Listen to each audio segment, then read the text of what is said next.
Ritual Beasts. This deck is a lot of fun. It's capable of all sorts of amazing things that are phenomenal in this current meta. And probably just about any meta that I could foresee moving forward.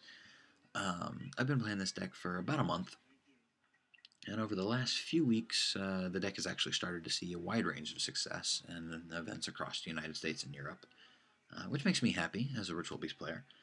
And I'm not going to talk about in this video what every card in the deck does or how the deck combos and all that stuff. There's a plethora of videos of that already. What I want to talk about was what I've done with the deck that differs from the various, mostly similar lists that you've seen posted from these events that they've topped. If you live under a rock and don't know what any of this deck does, basically think Glad Beasts meets Infernity meets Lightsworn. These guys banish themselves to tag fuse. The fusions can defuse as a spell speed 2 effect at will. In the midst of doing all that, you are performing these really long, not necessarily complicated, but sometimes complicated loops that really piss off your opponent because they take a while. That allows you to search your deck for your own versions of Infernity Break and Infernity Launcher. Yes, this deck gets 3 copies of Infernity Launcher, and its Infernity Break is actually better in the fact that it can hit multiple monsters all at the same time based off how many monsters you have on the field, and it does not target, which is amazing. The Lightsworn element of the deck is the fact that every monster in the main deck can only be special summoned once per turn.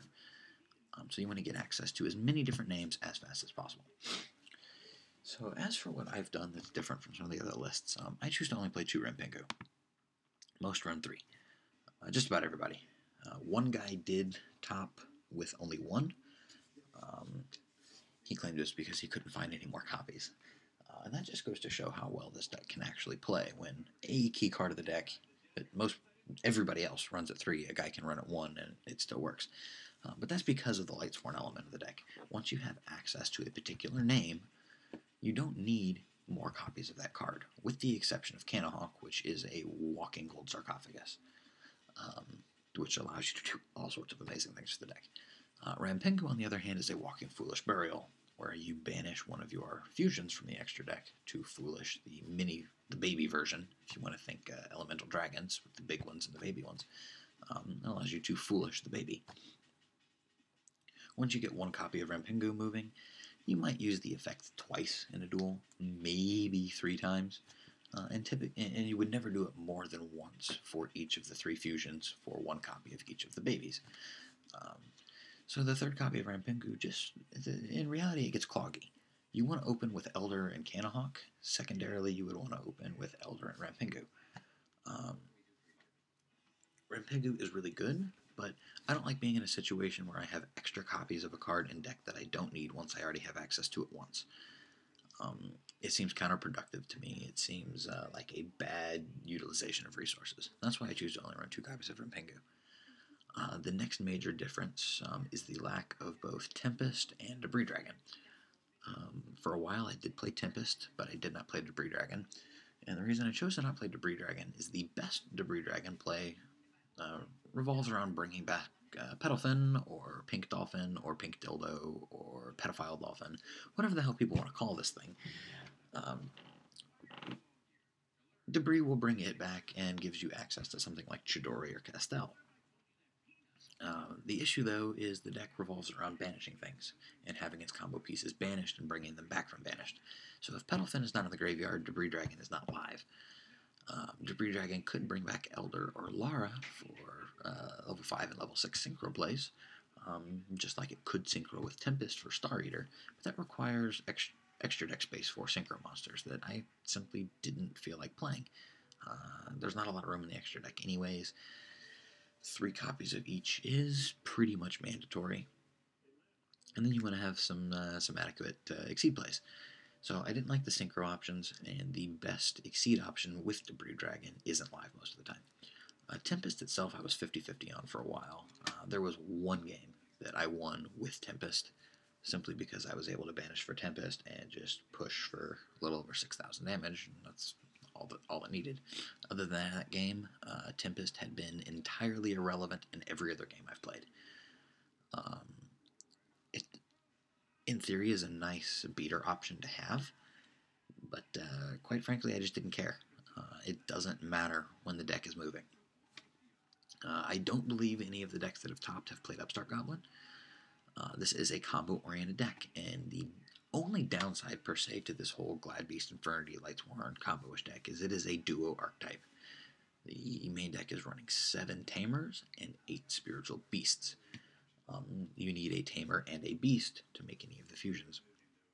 If you have all Tamers or if you have all Beasts, you can't really do jack shit.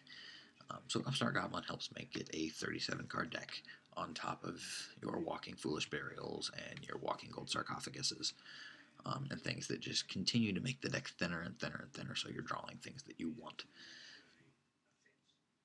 Just like you would play Upstart in any other combo-oriented deck is the reason you should be playing Upstart Goblin in Ritual Beasts. Unlike, I believe, off the top of my head, every other list I've seen. Most players choose to run 3 Teleport. Fewer of us choose to run 2, and that is because, in reality, Teleport is a bad card. If you open up with a bunch of Tamers, Teleport doesn't do you any good. Teleport does do you good if you open up with all Beasts. It acts as the 8th and 9th Tamers of the deck. When you are comboing off, if you draw into a Teleport, it will get you an extra name a little bit quicker, but it's not necessarily necessary. And its best use is it helps mitigate potential bad hands where you've only drawn Beasts and no Tamers. Think of it as a necessary evil. 3 copies of it is just going to get very cloggy. So 2 copies of Teleport. The deck does get to main deck D-Fisher and Macrocosmos, which is why it is so good against Burning Abyss and Quillfort and Nekroz. So that's probably the main reason anybody would even choose to play this deck is the ability to main gate. Main deck, the best 2 floodgates in the current game. Main decking 3 Mind Crush sort of falls along with the same thing. It stops the Quill Searches. It stops down everything Nekroz does. It's good against Satellars and basically anything that's not Burning Abyss. And the last card of the deck that I run that I have seen in 0 lists is Spiritual Windheart Miyabi. This is Phoenix Wind Blast, but it goes to the bottom of the deck by attributing a wind monster. So if they have the Compulse, if they have a Bottomless, if they have a Torrential, if they have their own Phoenix Wind Blast, if you get Fire Laked, any number of things. If they're going to activate Nekroz Trish, of course you can't respond because the Nekroz Trish doesn't target. But on that summon, if you're wanting to clear things off the field and get that Trish back off the field, there's all sorts of things that Miyabi allows you to do because it's a Phoenix Wind Blast on crack. It is the best weapon that any wind archetype related deck has at its disposal. Yet I have seen it played in 0 Ritual Beast lists. And my assumption is that's just because not many people play wind archetypes, and it's just something that's overlooked because nobody knows it exists. That's what this video is for, to talk about what I do different and why. And Miyabi is fucking amazing.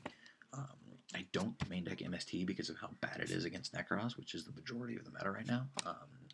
Most Burning Abyss players are still running Trapless. Shadows are few and far between. Satellars are rogue and whatnot. But in the case of a Satellar or a Quill matchup where they're main decking Vanity's Emptiness, Miyabi's your out to Vanities alongside a potentially normal summoned Paddlefen. Paddlefen and Miyabi allow you to get rid of any floodgate or anything that would otherwise be problematic. You can just normal summon anything in the deck, flip Miyabi, the floodgate's gone, which is beautiful. So that's basically the main deck differences. There's nothing special about the side deck. You got Maxis and MSTs. Book of Moon and Dark Holes are more outs to the Genlock with Nekroz. I do side Snatch Steal just for the Satellar, the Nekroz, and potentially the Mirror Match. Mirror Match, it could give me a name. The name doesn't matter, but it could give me just something to banish if I'm missing a piece to get something started. It'll put it in their banished, which is potentially beneficial to them. But if they already have access to it, they're already where they want to be. So it just gives me another piece of fodder if necessary. But in the Satellar or the Burning Abyss matchup, it just gives me the option to potentially steal something and make a diamond or a downer just to get stuff off of their side of the field. Ojama Trio stops really aggressive Quill players. It shuts down Burning Abyss. It shuts down Satellar Knights. And it kind of shuts down mirror matches as well. It's really good. Anti-Spell Fragrance, Quill Fort, and Necros. And Shadow Mirror. There's nothing else special about the extra deck. The main differences that I really wanted to highlight here was the main deck. 2 Renpingu versus 3, no Debris, no Tempest, 3 Upstart Goblins, 2 Emergency Teleports, main decking the Mind Crushes, and Miyabi. They make a world of difference in this deck, and in my opinion will really highlight the deck and shoot it from a kind of rogue but good